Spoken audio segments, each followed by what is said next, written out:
You've likely heard the terms desensitization and counter conditioning before, as well as their common abbreviation, DS and CC. You might know a little about it and a little about how to use it, sort of. Well, let's look at the definitions of each and how we can use them to help our dogs. Desensitization describes a process that involves exposing our dog in a very measured and systematic way to something that he fears. We start by exposing him in a way that is completely non-threatening to him so that it doesn't induce any fear at all. And we gradually work our way up from there. The increase in exposure is so gradual that the dog always remains below threshold, below the limit of what he can comfortably handle. In other words, we never put him in a position where he feels afraid. The process should allow him to grow more comfortable in the presence of the scary thing. That's desensitization.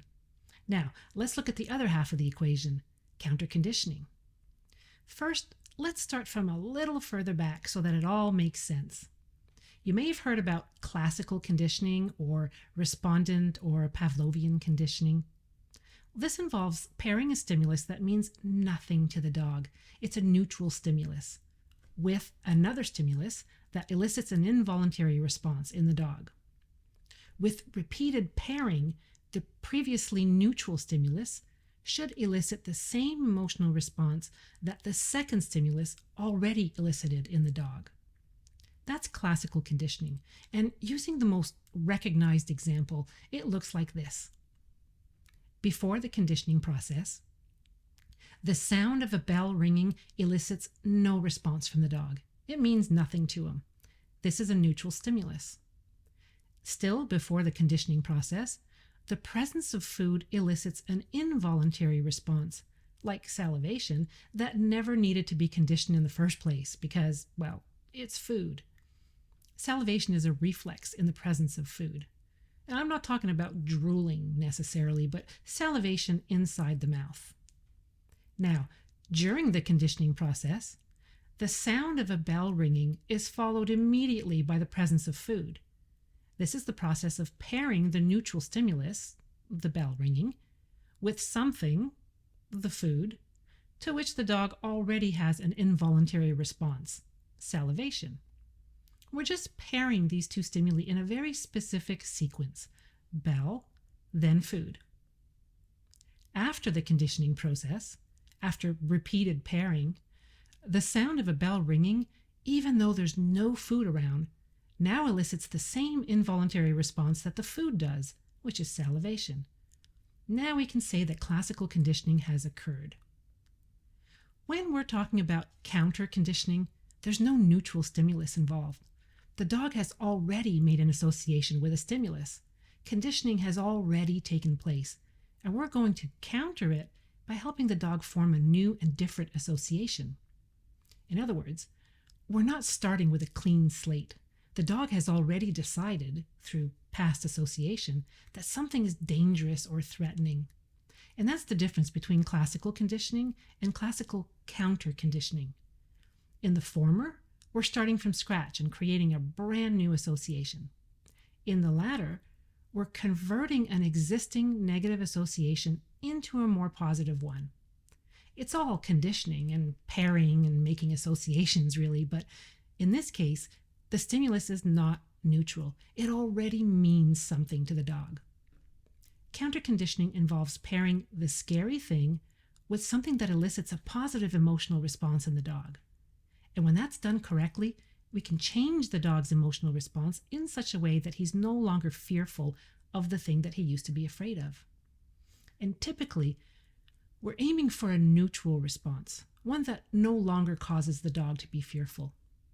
But if we're lucky, we might even go as far as to create a positive emotional response, which means that he actually now feels good about the trigger that used to scare him.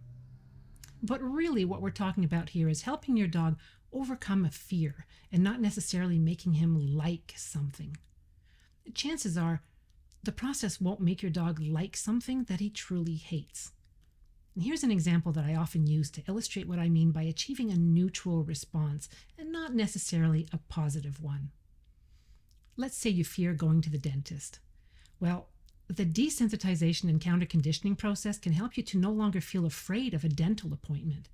You're not shaking in the dentist's chair or having a panic attack the minute that you walk into the building. But I'm betting you still won't like getting a root canal. You're feeling okay, and you're calm and you're not afraid, and those other physiological and involuntary responses like the shaking and the rapid heartbeat, those are all gone, but you're not happy about being there. So, in the case of helping your dog feel better about something that he fears, let's aim for the more likely neutral emotional state. One where the dog isn't feeling scared, but he isn't exactly jumping for joy either. And that's okay. The important part is that he doesn't feel threatened and he doesn't feel the need to respond in any way. He now trusts the situation and he's not worried about it. So, we're talking about two separate and distinct methods here: desensitization and counter conditioning. But together, they complement each other and they're very effective in treating fearful responses. And we'll get into much more detail on how to apply each method in separate lessons. One thing to keep in mind is that when applying either of these methods, the process doesn't involve asking our dogs to do anything. And this will make a lot more sense later when we take a closer look at each method. But I want to make sure that you begin thinking about this. Let's say that I want to help my dog feel better about the sight of a moving car.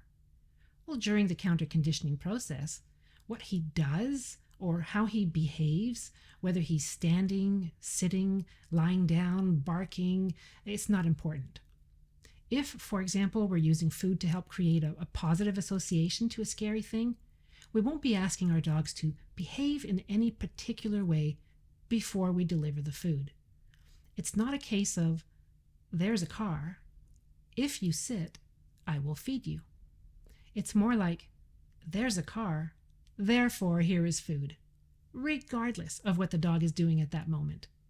More on this later. So to recap, DS and CC are two separate methods. We'll be using them both. During the DS process, your dog's exposure to the thing that worries him will always be low enough to not elicit a fearful response. During the CC process, we will be pairing the scary thing with something that makes your dog feel good.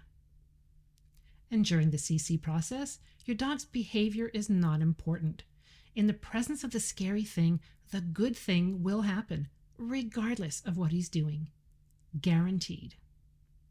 We're aiming to eliminate a fearful response, but that doesn't mean that your dog will end up liking the scary thing. And that's okay.